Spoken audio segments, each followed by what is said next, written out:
It's summertime, it's hot. You can go out and you can buy yourself one of these nice evaporative coolers. Costs about $300. They work just fine. Or you can spend about $40 and you can make this little baby, and it works just fine. It's a self-contained little do-it-yourself swamp cooler. Let's get started. Here are the supplies you're going to need, the materials. A cooler pad, an evaporative cooler pad. Some flexible tubing used for making fountains, 1/2 inch. Some green plastic garden wire, cheaper than actual wire mesh. A length of PVC pipe, 1/2 inch. A container. I have a Sterilite container I got from Walmart. We have a fountain pump, some floral wire. You could use zip ties, but this is a little bit cheaper. Elbows and T's, 2 of each, 1/2 inch PVC, and a nail. I do use one zip tie. We use tape measure, PVC pipe cutters, and some needle nose pliers. Let's get started. First thing we want to do is make the PVC frame that's going to support the whole cooler.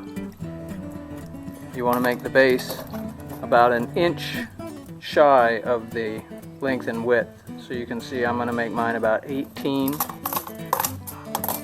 by 12. Here we go, let's cut some pipe.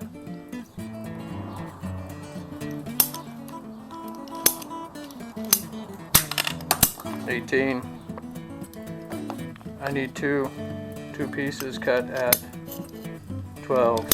Here we go.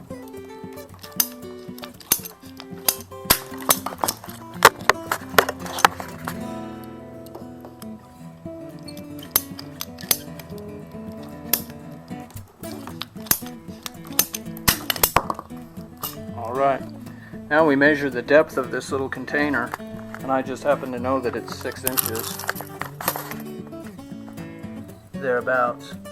I want my pad to raise up 20 inches above, so I'm going to cut this about 25 inches high.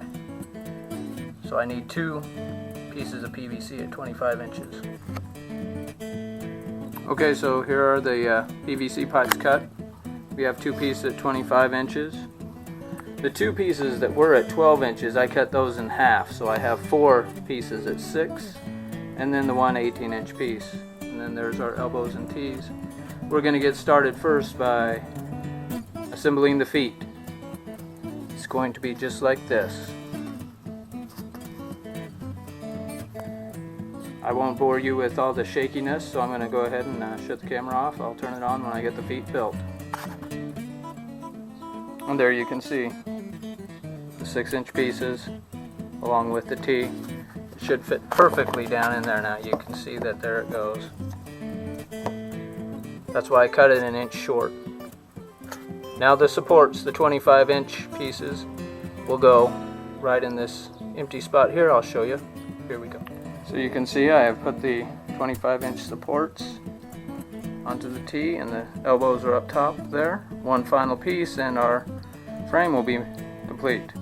Here we go. Here's our frame, standing up nicely inside of the container. Now it's onto the pad. Measuring the width here, the open space. It's about 18 inches. I'm going to go ahead and cut the pad at 17 and a half. And then the height, I'm going to leave it up off the bottom a couple inches for the water to drip down. So we're going to go 24 inches. 17 and a half by 24 for the pad.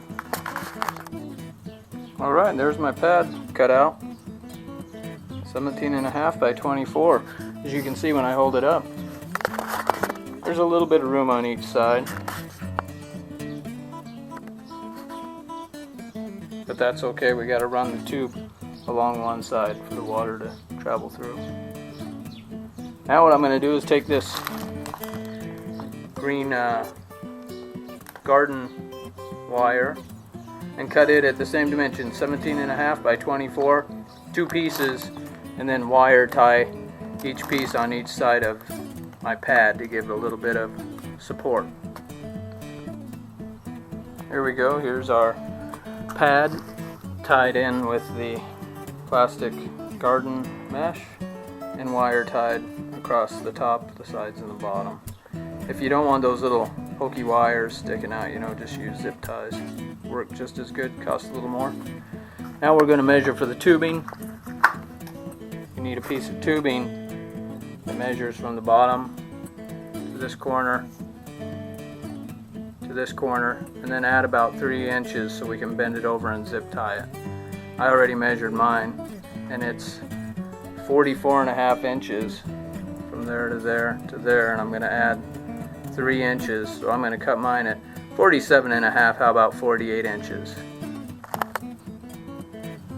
I cut the tubing and I ran it along the side here. As you can see, I haven't secured it to the top yet, because what I need to do is take my trusty nail and poke holes starting about an inch in on both sides. You don't want to go to the very edge. And then about every half an inch, just poke a hole in this tubing so the water will drain down into the pad. So it's hole poking time. I also left a little bit of hose down at the end that's going to connect to our pump. Alright, here we go. Okay, so I got the holes in the tube, and now I've connected the whole thing to my PVC frame. You can see I've zip tied the hose on the end, and now it's all just one unit that I can take in and out. Now what we're going to do is we're going to cut the lid. We're going to cut the back out of the lid and leave the front here so our fan can sit right here on top. Be careful when you use your box cutter while cutting out the lid, but you already know that. Okay, so I cut out this piece of the lid so the lid can now slip down. You see I didn't cut the outside perimeter so it can still snap into place. Here's the back side where we'll fill it with water, and then you have the front of the lid that's still intact, and we'll set the fan up here. So let's hook up the pump and fill it with water and start our fan up. We're about done.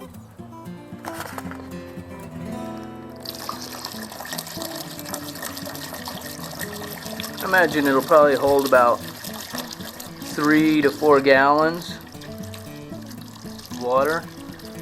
That'll give you many hours of nice cool breezes.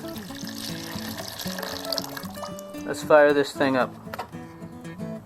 The pump is running, as you can see. Water is dripping down.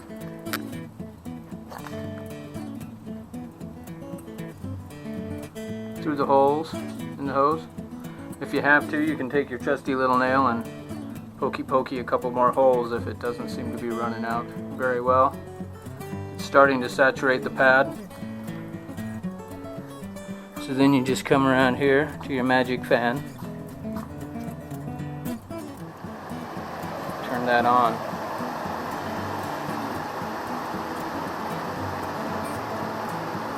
And there you have it. A very nice little swamp cooler.